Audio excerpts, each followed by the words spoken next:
Ladies and gentlemen, Madam and sirs, welcome. Today is the 30th of August 2016. This is a series of recordings rooted to the NSA, CIA, and other agencies. First of all, to the NSA, belonging to my Vimeo profile, Agnieszka Roig, which is the official information profile. The third recording in the series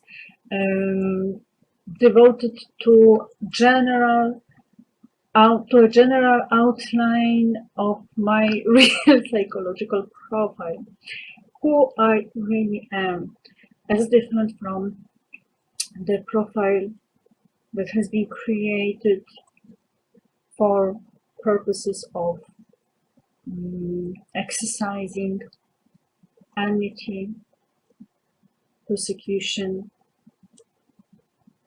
and possible prosecution too.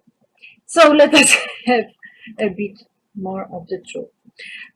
Each of the recordings in that series, that is the two previous recordings, I started with giving you some idea of the situation I have found myself in. So let me do this in this one too, a different aspect. The aspect that has to do with what was said, what I have said, what I have done, where I have been, what contracts I have signed, and what my overall situation really is. All of that being the matter of the voices heard. So I have heard, and you might have heard something too. It needs to be emphasized that what I have heard is what I can hear throughout the day, or when woken up in the night, or in the morning, or any time.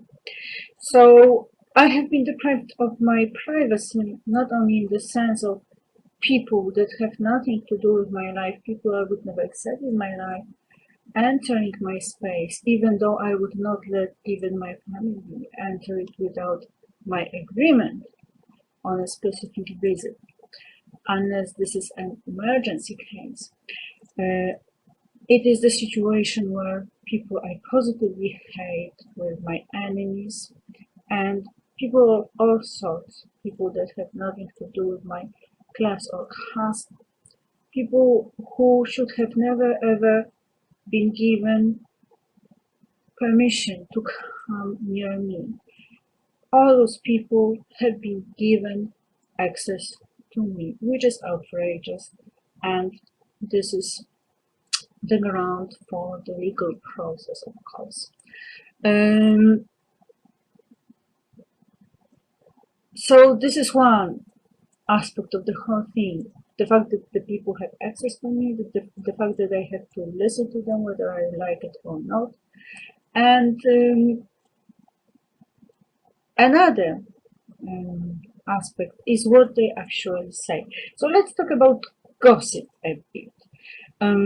This is the thing that you might imagine as a real horror.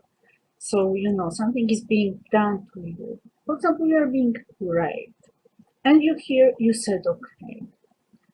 And it goes on and on. And there's hardly anything you can do because you post in Twitter. Pretty soon you arrive at the conclusion that is obvious. You have been dealing with insane people. You ask yourself a question: who the hell let the insane people come into my private life? It's shocking. The worst cognitive shock consists in the fact that such people exist at all. I am really shocked by the experience I have accumulated in my memory, all sorts of memory. This is not only brain memory, but also sensory memory, since 2009. Needless to say, this is a trauma for the rest of my life. This is physical trauma, emotional trauma, spiritual anguish, that's trauma. But this is a social trauma too, which means I will never come back to life. This lifetime, of course. Next lifetime, I need to organize it in such a way that I would never meet such people again. This is a big change. This is a huge change, a huge qualitative change. This is the brand line of going back to the palace. The Buddha lived in the palace. He had this wonderful heart, this beautiful heart. He was a beautiful person. So he left the palace to go to the people to seek enlightenment, to learn about life and to help them on the whole, to help humanity, to help humankind. I have traveled far this lifetime. I was a very good person. I don't remember my childhood, as I told you, but then I moved to a different place, to a different family, and I was in the primary school, where I was terribly suppressed. So some of my natural instincts were smothered, totally squashed. And I was not really myself. It took me a lot of time to regain myself, but I finally did in 2001. And this is a wonderful feeling to recover, to get oneself back, and to understand who we really are if we are that good. So my life from 2001 to 2009 was really wonderful. In 2009, I was attacked. The only purpose was, well, I think there were actually two alternatives. One was changing me to suit the left wing. And then, if I had agreed, I believe it's quite possible that today I would represent the left wing. I could be one of the leaders. However, that obviously meant at the time that I would cover all the way of change, which is totally unacceptable, of course, because I have nothing to do with those values, with the way of thinking. Well, just to avoid insulting someone too much. This is not for me, and this ruined my life. In 2009, I was 34. I had almost all cards in my hand except for cash. So I had to start working. At the time, I did not realize that it was a much better idea to stay at home, remain unemployed. I had no idea I would be unemployed for the next 8 years as a result, in 7 years as a result. Well, we don't know how the situation is going to develop now, because right now I'm still in the state of incapacitation. It has become slightly better today, but I mean, as long as there is the connection between my mouth and the men's penises, I will not go to work. That is obvious. I am totally unemployable now, because I cannot be with men, I cannot talk to men, I cannot work with men. So basically, it is not only about my social life and the pleasure of life, or just those basic things like, I don't know, for example, take a walk. Well, I cannot, because I will meet a man, and this has quite the opposite effect. So it's much better for me to stay at home and never leave it at all. But even though I'm still harassed here, but at least I don't have, this additional trauma acquired each and every day. So this is the aspect of life that has become larger than anything else for obvious reasons. I'm not a whore, unlike some, and it has to do with the people with whom I attended my primary school. So perhaps we could discuss them a bit now. I will start with the person who did not matter at all at that time, or so it seemed to me, namely Łukasz Gąkulski. In the primary school, Łukasz Gąkulski was one of the people in the class with whom I had almost no contact at all. The years were passing by, and then around 2007 or 2008, I discovered Nasza Klasa, our class portal. This is the portal where people attending particular schools or classes meet to register as class members or school members. And this is how the contact with my classmates was renewed. I was very sociable, so I got very active, I was very happy, I was very curious how their life had developed, and I was very positive. I had a lot of positive vibe, and I was really very excited about the possibility of meeting after years. So I added my energy to the idea of us meeting. And we met, and we, as a group, not all of us, even not all who were in our class profile came to the meeting, but we met, and then I was surprised to see Łukasz actually, because I mean he was still part.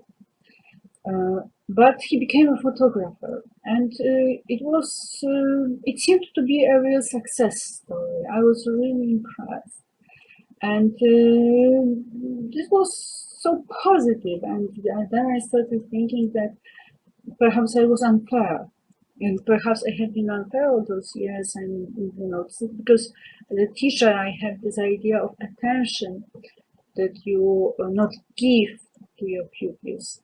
Like especially those that because there are some stars who always get attention. So I, as a teacher, was trying to give attention to all of them, especially those who normally get less attention.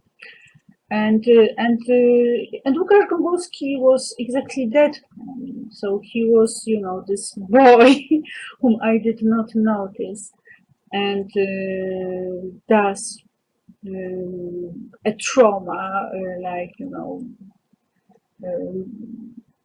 well, he's fat, okay? That is basically all you can say about him as far as the primary school goes.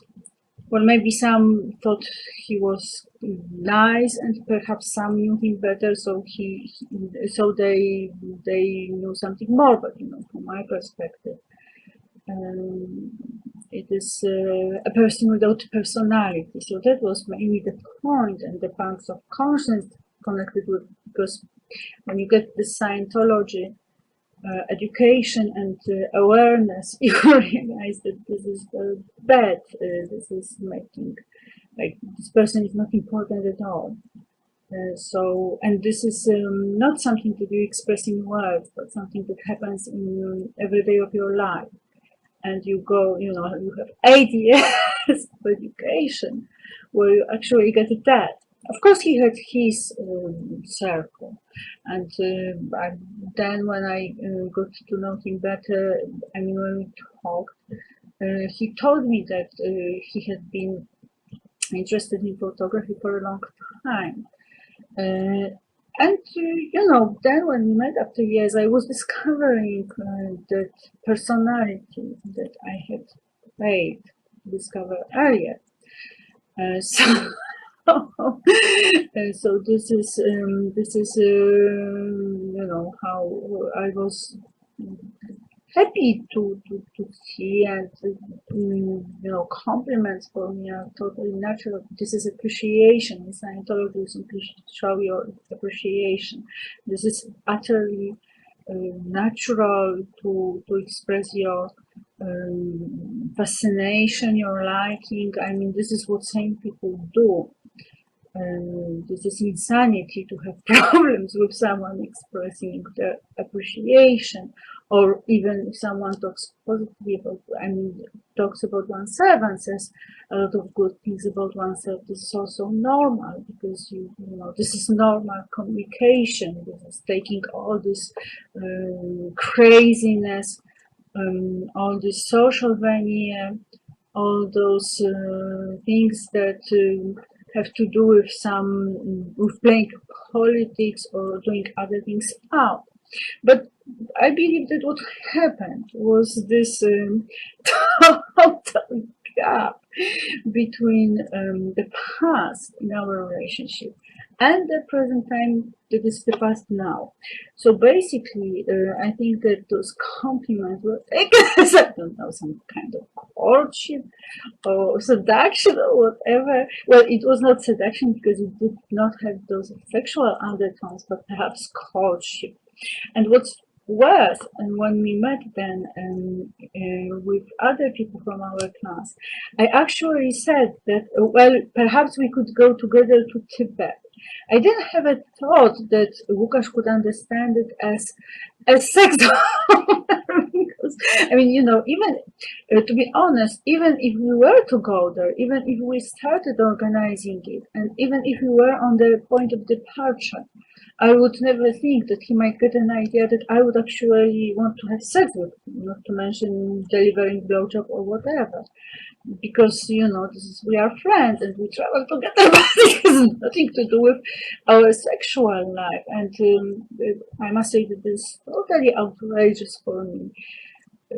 That he actually thought that I could choose him as a sex partner, because in my life, sex connects with having children, and I think he should be aware that he has a totally different lifestyle. So you know, he might be.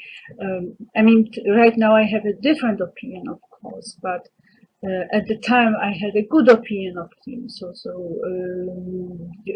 you can have this great friend with whom you can drink a beer or coffee, have conversations, but you know, he's not the guy to have children with, for goodness sake. And it is obvious. So I don't understand how he could think of me in terms of choosing him as a sexual partner. But then I was telling you about the voices that you hear. And what I hear is that I have had sex with Łukasz Wągórski, which is utterly shocking. So I don't know, but the most shocking thing is that I'm being made to believe that people actually believe it. So this is not only about creating the reality where Łukasz is lying about having had sex with me, but also the reality in which people believe it possible, which is a shock. But that is not all.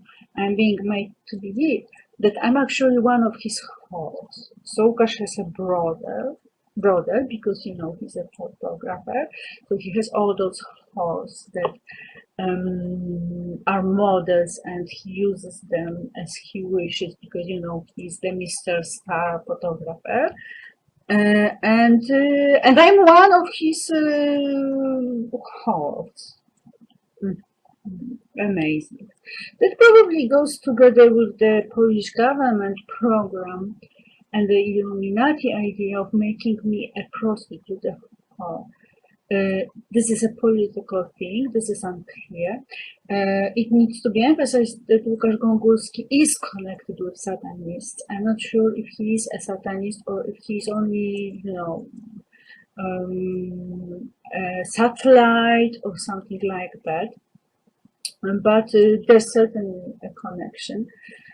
And he's obviously connected with the porn world, and he's connected with the artistic world. These do not overlap totally, but the connections, the ties can be very close, very, very tight sometimes.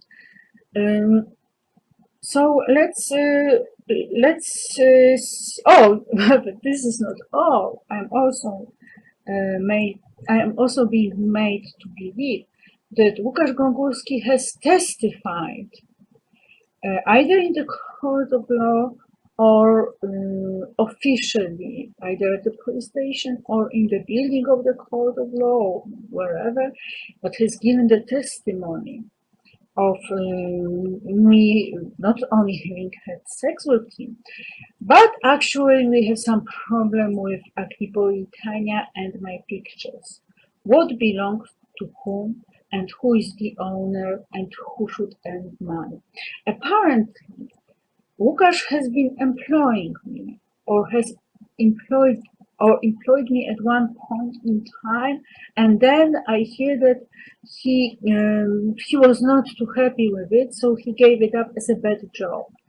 And he was paying me money, which has never happened, of course. So let's see what actually the relationship was since we met in 2008, because I remember that because I was teaching English for at the Wawel Royal Castle at the time.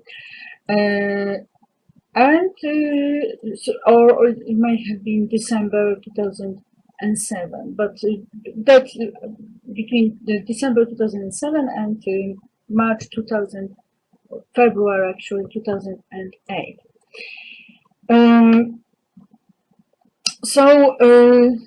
Perhaps it was March. We actually, I actually kept this contact up because I really got interested, for totally friendly reasons. And I thought that his emails were really nice. I mean, that there was some sunshine personality in it. It might have been mimetic, by which I want to say that this is a combination of some other people's personality traits and standard responses that are built into the standard operation of another person. But this has nothing to do with his real personality, because deep inside he's very ugly and very hostile, for example. But the appearance you get is that he's the sunshine, he's so positive and so nice and so friendly and so on. I don't know, I can only tell you what happened in our relationship. As I said, I was impressed with this overall positive image. So this is, more or less I can say I am impressed with my friend, and it doesn't mean that I'm a lesbian. So this is the context. Just have it clear. And then we met sometimes, and I really liked him as a friend because he and I thought that we could develop some kind of real friendship. I was not thinking of photography at the time. The first time I thought about photography was in 2009. And actually, it was not me who thought of it, but Dominik Sienko, who asked me if I did not want to become a graphic designer. He was planning to employ me. It didn't work, but I got the idea. So this is where it developed. It's not from Łukasz, it's from Dominik actually. But Łukasz was not the only person that I was impressed with, because we had another classmate, Tomek, who was a photographer too, and Łukasz had his photography was very impressive, but these were horse. Okay, this is the type. While Tomek's were really nature, and you had the space, a totally different spirit. So it was definitely something closer to my nature. But you know, just natural compliment. Actually, as far as time is concerned, I think there is some misunderstanding here too, because you know I'm very warm-hearted, so you know I give love naturally, and it has nothing to do with sex at all. This is, you know, this is those insane people that are around me that have made the word love sound like. Sound disgusting, really. You know, this is like you have some kind of inhibition to utter the word because they immediately think of sex. So I have never ever had to do with such crazy people, and I really have the sense of being locked in a mental asylum. Um, so you know, I was giving this love freely. This is my heart chakra, and it emanates. I do think that when we met and I got really interested in Tomek as a person, I do think that he did. I did sense that at one point it was as if he was saying no to me, like no, thank you. You know, as if I was actually making a pass on him or something like that. And this is really insulting for me because you know this is you are this kind-hearted person with you know all this heart, and then I didn't have, because you know now it might happen that when I have this sense of love, it is accompanied with some sexual flaws.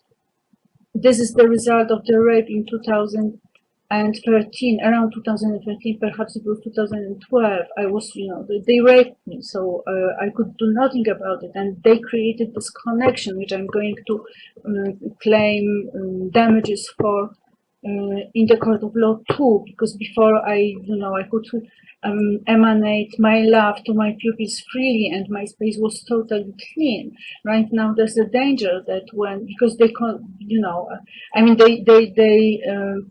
they raped me sexually, so there was the sexual space. But then I knew that if this is what happened, then this is my only chance for sending this love channel to my love wherever he is in the world.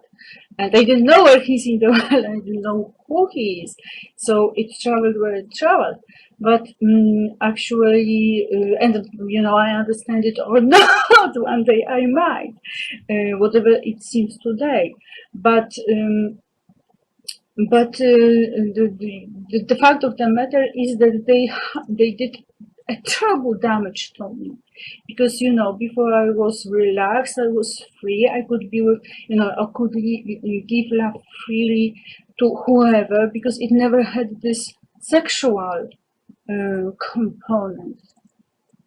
I mean, my sexual situations, like, kissing with a boyfriend, or having some closeness or intimacy with someone else who is close to me for some other reason, or just sex abuse, were closed in a totally different context. And the situation with Tomek, the other photographer, was totally clean. I was not making any pass or whatever. But I think this is, this kind of. But I do remember it, and it was really painful for me, because I remember him from the primary school when we were such great friends. I remember we were working together with plastilin or clay, whatever you call it, creating the monument of Tadeusz Kościuszko. So, this is one of those, I did not mention it in the previous recording, but this is, that one of those huge experiences of my life, because of the person being Tadeusz Kościuszko. And I do recall it. We lived in the same block of flats. So this was painful, and you just get this feeling that there's something essentially wrong happening around you. And we are going to pick it up soon. But for now, let us continue the story of Łukasz Gongulski. We did not meet a lot, but and you know, he wrote a few long long enough for emails, which matters to me because I really like people who have something to say. And then I heard that it was a real anguish for him. What is what the hell? Why the hell were you writing to me about? You know, we had this poor little boy who did not know how to back up. Excuse me, but this is ridiculous.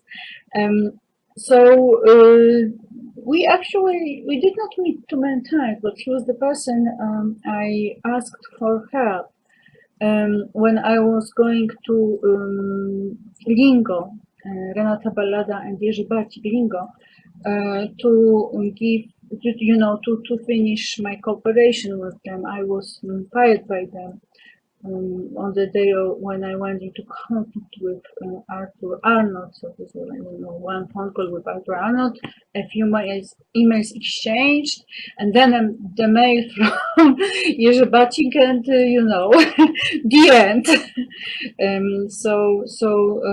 was the situation, and it was important for me to have a witness that would confirm that I did write the note and sign it and hand it in to Renata Ballada. The note that says that I do not agree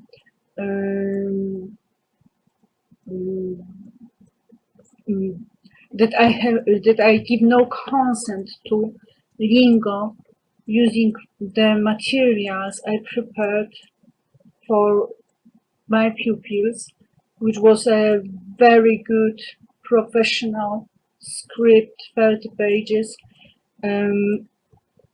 whenever.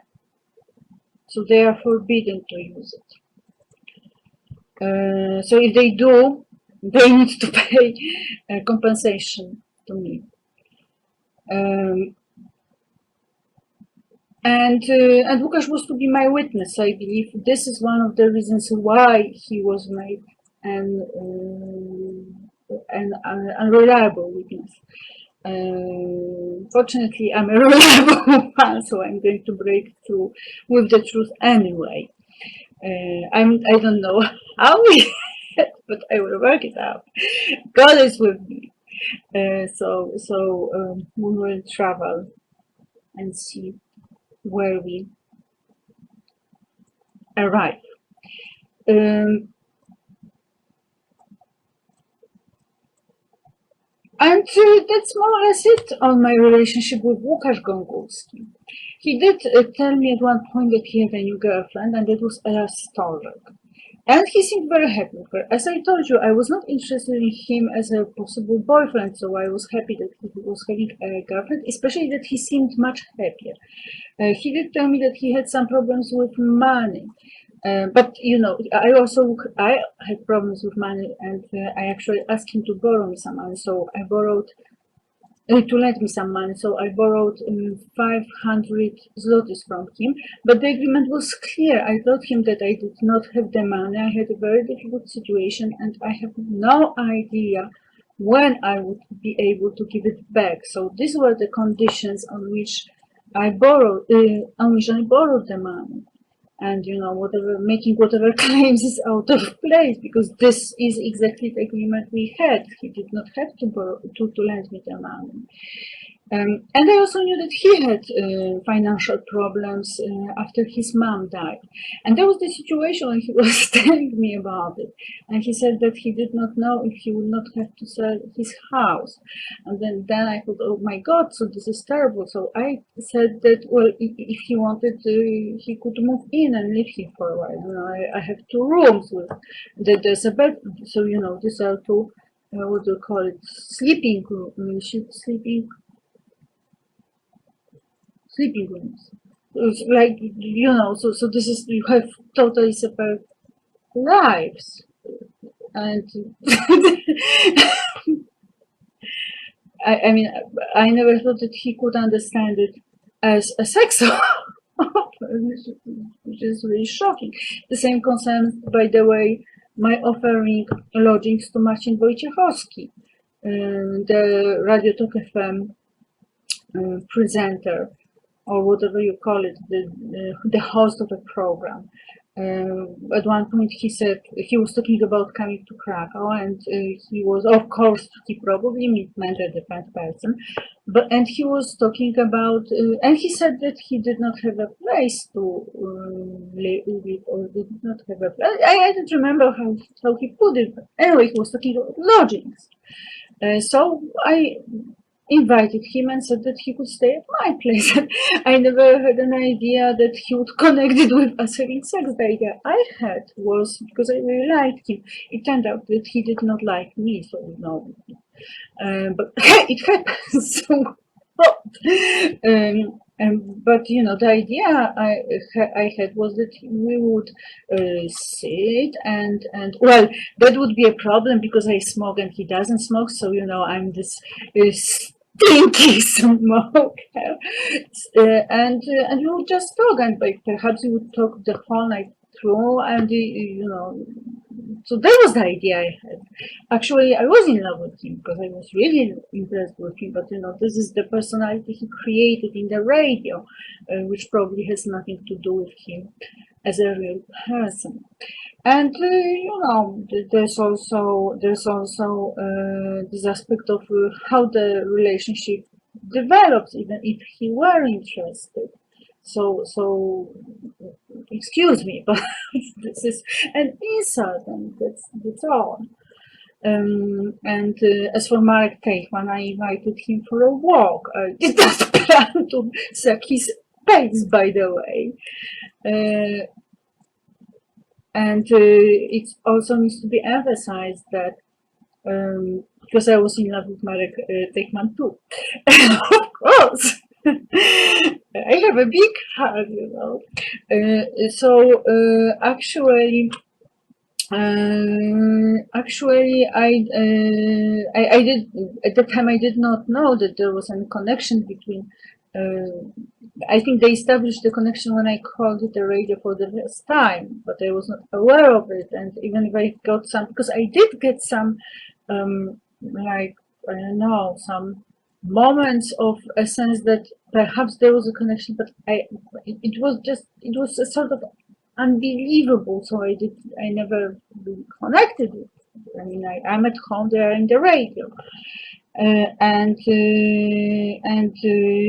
had the idea that he would arrive and we would go for a walk, and perhaps we could have a wonderful relationship. He was a possible husband for me. He was intelligent. And he had this idea, I think it was his conversation with Jacek Balkan. I mean, this was the attraction point. I can tell you, I can be straightforward about it. The attraction point was they're talking about what was it? The pyramids in the desert. They were talking about aliens, and they were discussing. And I don't remember what it was really what they said, but they said something about the aliens organizing in such a way that something would be left and something would disappear, and the people would not know it. Anyway, it was finally like oh my God, someone is speaking my language. So I was like, wow. But it does not mean that if Marek Teichmann arrived and liked me, then I was much more likable than now, because there was no bitterness in me at all. I was pure love, and I was like, Miss Wonderful, Miss Beautiful, Miss Perfect body shape. I mean, maybe not for him, because he might like, tall and, skinny, but apart from having other expectations, but I felt absolutely perfect about him, and even if he were interested, it does not imply that I would be interested. So I think this is also a misconception here.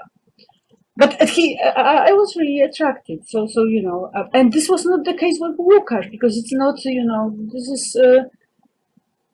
This is not this is not the reality. This is not the world. This is not the perception. This is not you know, the fascination. And for me, the attraction lies in those spiritual qualities. And then someone becomes utterly sexy because not in the sense of pain. His pain is becoming utterly sexy. His penis has his place, and you know, nothing to do with my mom. Um, and uh, and that's basically it. You know. Because at one point I heard that I was not attractive to Łukasz Gągulski because Łukasz Gągulski likes women and not girls, so you know, I was like a bear. Who cares? Łukasz Gągulski has never been an attraction for me in sexual terms. He was an attraction as, you know, I want to write about Tibet. And he's a professional photographer. So he takes pictures. Well, right now I know that perhaps it was. Oh, yeah, and indeed, this is where he bought me, because you know that was the time when I was so much engaged in fighting for. This was 2008, so this was the time when there were the Olympic Games in Beijing, and I was very active in the internet, writing as a dolphiness, you know, to have this all campaign about Tibet, about saving Tibet, about using that chance. And I even went to the Jagiellonian University to ask to the students of government to ask if they were doing something about it. And then I got in communication, I got in contact with a woman who took responsibility for it. And then I remember how I was sitting in my bed and sewing ribbons, orange ribbons, because I remember them from Volbrom. I knew that when there was the Orange Revolution in the Ukraine, they had the ribbons, so I thought it a good idea and a good move. I know, the People's Republic of China want to kill me now when they hear it, but you know, that was 2008. Now I have a different strategy, so it needs to be emphasized. But then, you know, I was fighting against the made in China, which I understood not as, because I never thought that Chinese products are cheap. That's not the point. I thought that they resulted from abuse of people. So, you know, I had this idea of this woman who can be liked by some men, and she has no right to, she has no chance to defend herself, or those little children. I mean, okay, it's fine if the child likes, you know, doing all those little things that the child can do, others cannot. It's fine if they like it. I mean, I'm not saying that the child cannot work at all, because this is not my attitude, actually. I mean, they might like it, so why shouldn't they earn money for it? But then, if the child does not want to do it, and the child is abused, and the child has completely no chance to say no to what's happening, then it's you know, this is painful.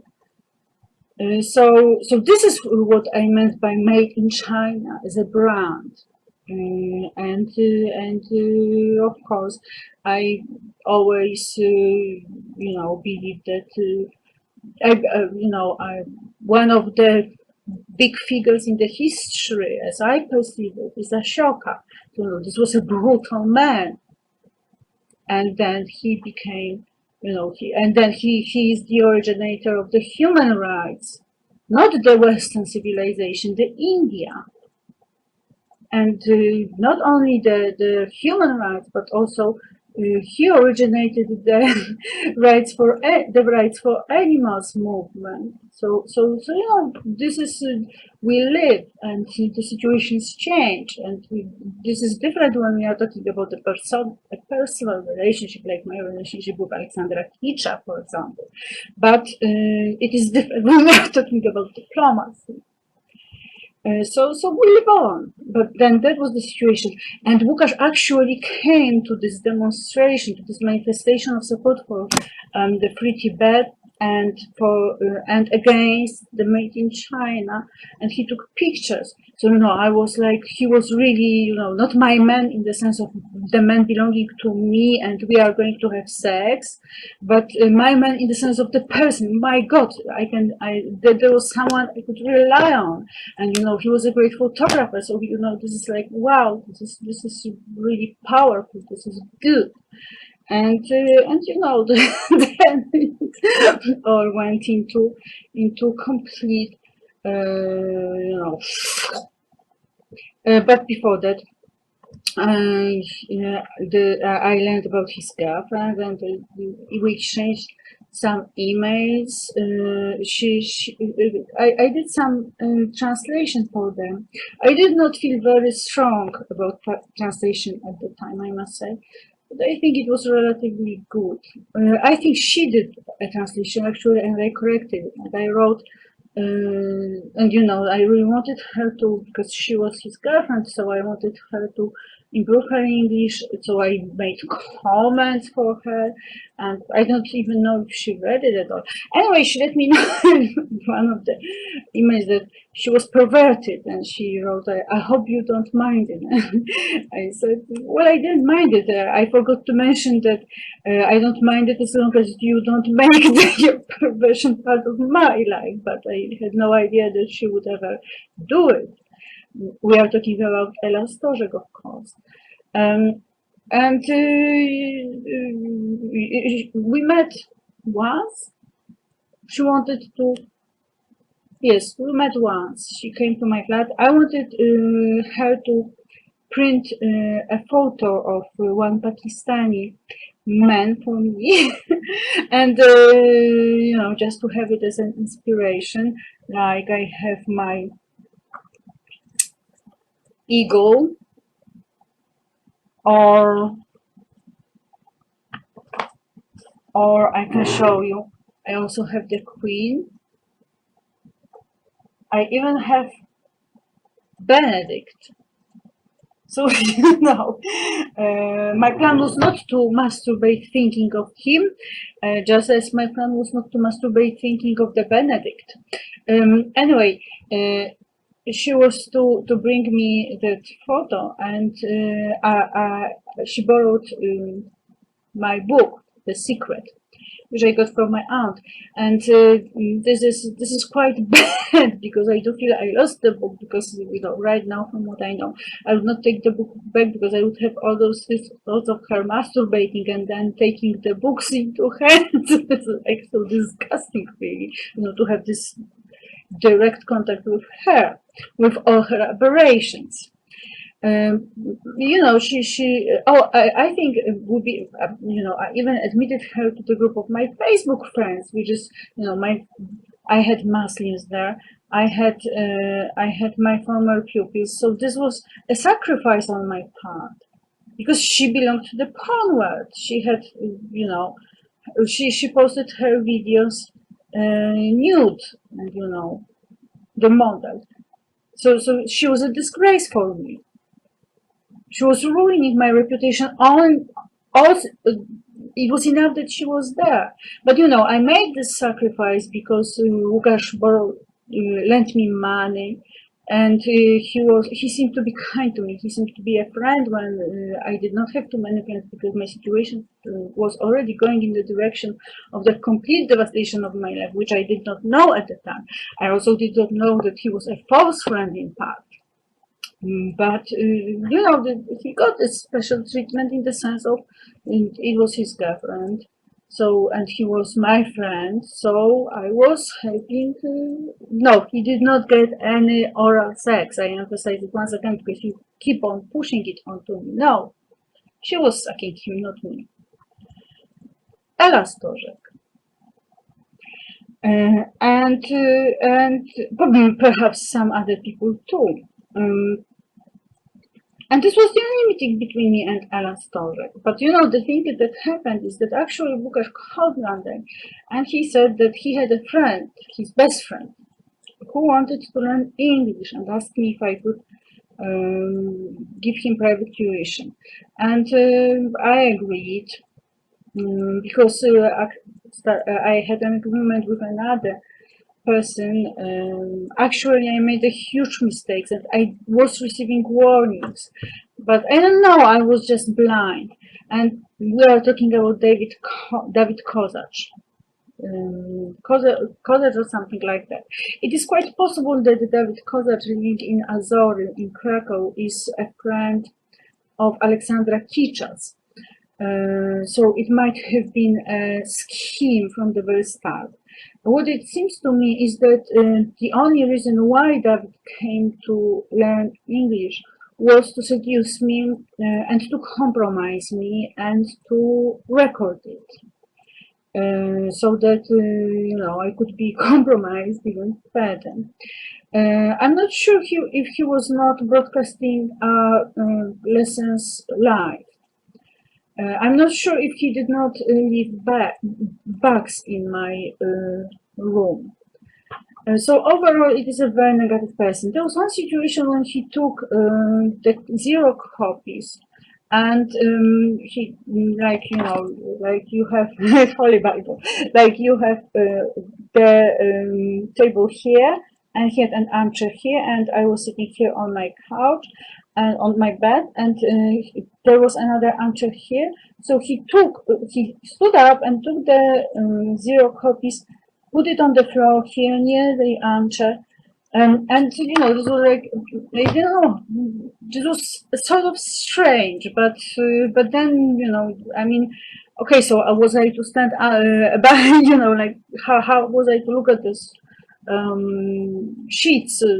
So it made some sense. So I went to the floor, and I sat on the floor too. And for a while he was standing near me, and it was only later that I realized that it was quite possible that he actually made a shot to give an impression of me delivering a blowjob to him, which is just unthinkable. So, as I'm saying, David Kozach is going to be sued by me together with Łukasz Gągulski and Ela Story. And the thing about David Kozach, that apart from that particular situation, was that it was quite often that the voice of Czarek Łasiczka went through him. And I also doubted if he did not know English, because sometimes he would go into affluency. So it might be that he was connected to Czarek Łasiczka, whose English, the Radio Tok FM, whose English is superb. Or it might be that he did know English and the whole thing was a masquerade. And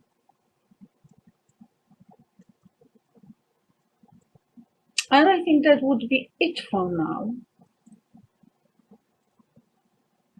Well, I was preparing tailor-made materials for him. So if he says that the lessons were boring, or whoever else considers the lessons boring, go out and never come back again. Because you are not going to do anything to me with that sort of criticism, because this is totally unprofessional. Okay, and I don't have time for that bullshit anymore. And I have been clear about it. So no.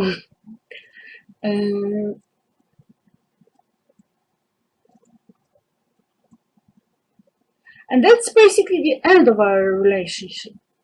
So I want you to know, to have a realization about it, that the relationship between Łukasz Gągulski and Ela Story and David Kozach as one side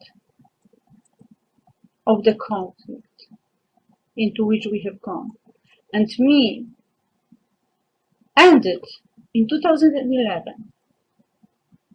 And I had no idea there was whatsoever connection developing between us in the meantime. By the way, I think the reason why I look like Ella in some of my photos in the first photo series that was taken by my neighbor at the time, Kinga, who lived upstairs. I used her computer, by the way. She and her husband, whatever his name, liked pornography a lot. So, this is her computer. Lenovo is her computer. Mine is Samsung. and what can I, but you know, I can imagine she wanted to make a career too. Actually, I'm not sure if she was not in already in the scheme at the time in 2011, because then when I remembered one situation when they both were in my flat, it did seem that she was in a scheme. I mean, you know, from the perspective of time, when I recall it, because you know, when you recall sort of things, you realize more and more. So this is a huge case, obviously. This was at the end of 2011, in December, that I realized someone had been preying me into pornography and pedophilia, and that there had been some traffic, and I reported it to the police. I talked to the prosecutor. I was ridiculed. I was refused help. I did write an appeal. I was very detailed. You know, this is like Poland did not help me. And this is when I became very angry at Donald Tusk. And this is when I redirected the abuse I was undergoing at his daughter. I mean, you know, if you are the head of Poland, your first duty is to me, not to your daughter.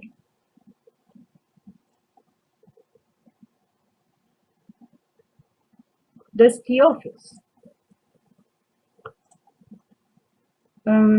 After some years, I think it was already this year, I started getting some idea of Ella's presence, Ella Stożek's presence in my life again. Suddenly I hear that Ella Stożek is the owner of Agnipolitania, or is my representative, or has earned some money for me, or she gave me some money. And this is connected with Marek Zuber, and I also start getting images where Ella Stożek uses my orange rose for the background of her porn dance, her porn performance on a stage. Of course, without my consent, because she never had any consent to use my photos. And it connects somehow with the fact that my Facebook profiles were blocked in as soon as Andrzej Duda became the president of Poland. So it does seem like my copyrights have been violated, and someone has been earning money on what belongs to me, is my artistic or intellectual property. But there's more to it, because it has been rooted into pornography. Agnipolitania is a spiritual kingdom. It has nothing to do with pornography. What's more, I am advocate of a ban on pornography, and I did write it in Facebook. So the people who have been tracking the development of the situation do know it.